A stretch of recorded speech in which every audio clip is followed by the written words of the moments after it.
कोई वासना है नहीं। लेकिन पति के अंदर यदि है तो पति पत्नी के पास ही तो जाएगा। यदि तुमने भी उसे हटा दिया अपने पास से तो वो वैश्यागामी, उसका चरित्र बिगड़ जाएगा। इसलिए तुम्हारा धर्म है। मीराबाई के साथ में यही था, बिल्कुल सेम। मीरा का विवाह बचपन में कृष्ण से हो गया था।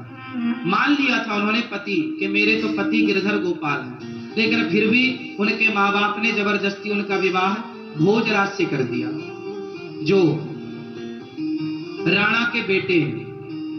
तो भोजराज राणा के साथ उनका विवाह हुआ।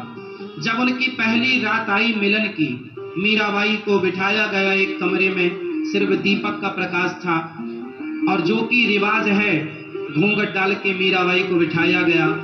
तभी रात्रि को, पहली रात्रि पहला मिलन जब भोजराज आए तो मीरा ने अपना दुपट्टा, अपना मुंह खोलते हुए भोजराज से कहा कि ये दुनिया कहती है कि आप मेरे पति हैं, कि ये दुनिया कहती है कि आप मेरे पति हैं, पर मेरी अंतरात्मा तो कहती है कि मेरे पति केवल कृष्ण हैं। लेकिन मेरे मन पर, मेरे प्राणों पर तो कृष्ण का अधिकार है, लेकिन आप व्यवहार जगत में मेरे पति बने हैं। सारी दुनिया तो यही मानती है कि आप मेरे पति हैं, कृष्ण मेरे पति हैं, ये तो केवल मैं जानती हूं। मेरे मन की बातें या मैं जानूं या वो जाने, आप तो नहीं जान पाओगे। तो मेरा मन, मेरे प्राणों पर, मेरे मन पर तो मेरे कृष्ण का अधिकार है।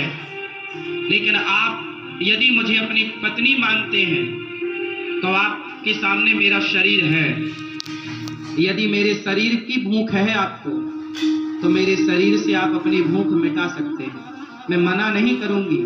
आप मेरे शरीर से अपनी भूख मिटा लीजिए, लेकिन मेरे मन पर, मेरे प्राणों पर तो मेरे गिरधर गोपाल का ही वश है, कब्जा है।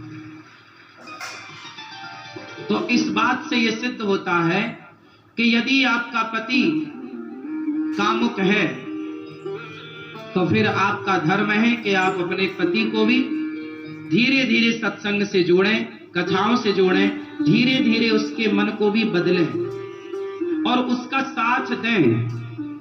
आप यदि सोचेंगी कि मैं तो भक्ति में रमी हूं, अब मेरे पति जो मेरे साथ रमण करेंगे, तो वो गलत है। वो गलत नहीं है। आपका धर्म है कि आप अपने पति को खुश रखें, प्रसन्न रखें, धीरे धीरे उसे भी सत्संग से जोड़कर देखो, मन बदला जा सकता है। मन बदला जा सकता है कैसे? सत्संग से। यदि स्त्री भक्ति करने लग गई और पति को छोड़कर चली गई तो तुम्हारा कल्याण होगा। तुम्हारा धर्म क्या है कि यदि तुम्हारे हृदय की शुद्धि हो गई है तो तुम अपने परिवार के सभी सदस्यों की, अपने पति की, अपने बच्चों की भी शुद्धि करो हृदय की, अपने भक्ति के प्रभाव से, अपने जप, अपने तप के प्रभाव से। यदि आप केवल भक्ति करने लग गई और भाग गई घर से कि अब जी तो मैं तो वृंदावन रहूंगी, मैं तो घर में नहीं रहूंगी, तो ये तो भागना हो जाएगा, ये तो रण छोड़ के भागना हो जाएगा। फिर आपका धाम में आकर के वास करना, अपने पति को छोड़कर, अपने बच्चों को छोड़कर, ये आपका धर्म नहीं है। धर्म तो ये है कि पति और बच्चों के साथ रहकर जो प्रेम आपके भीतर जागा है, वही प्रेम पति और पुत्र के भीतर जगाकर उनका भी कल्याण कीजिए और उनका साथ दीजिए। और ये पति पत्नी का अधिकार होता है एक दूसरे के लिए। उस अधिकार से ना पत्नी वंचित करे पति को, ना पति वंचित करे पत्नी को। पति पत्नी दोनों आप खुश हैं, ये बहुत अच्छी बात है। ना तो पत्नी पर पुरुषगामी बने, ना तो पति पर स्त्रीगामी बने। यदि कोई पुरुष पर स्त्रीगामी है, याद रखिएगा, बहुत स्पष्टता से समझिएगा, यदि कोई पुरुष पर स्त्रीगामी है और कोई स्त्री पर पुरुषगामी है, तो आप ही बताइए दोषी कौन है? उत्तर दो। यदि आपका पति पर स्त्री गामी है, मीन्स पर स्त्री के पास रहता है, तो इसका जिम्मेदार कौन है? कौन?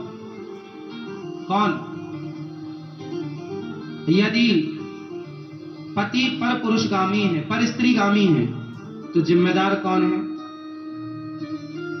और स्त्री यदि परपुरुषगामी होगी तो जिम्मेदार कौन है?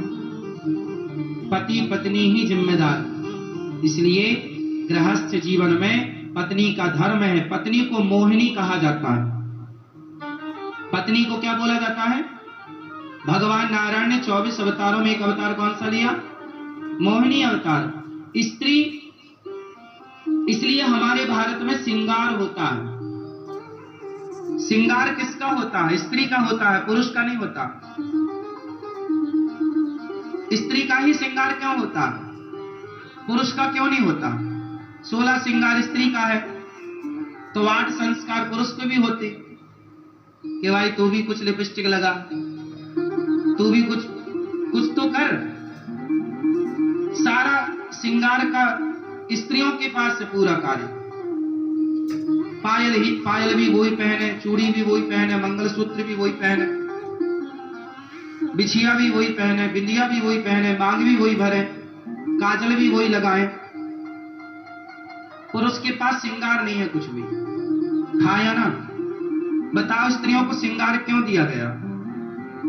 ताकि स्त्रियां उस श्रृंगार से सुंदर दिखें और उस सुंदरता से वो केवल अपने पति को रिझाएं, सिर्फ अपने पति को रिझाएं। मोहिनी है ना, पति को मोहित, इतना मोहित करो अपने पति को कि आपका पति पर स्त्री गामी न बनने पावे। यदि तुम्हारा पति पर स्त्री गामी बन गया तो तुमने ठीक से श्रृंगार नहीं किया। लेकिन आजकल श्रृंगार होता तो है जमाने के लिए, पति के लिए तो कुछ नहीं है।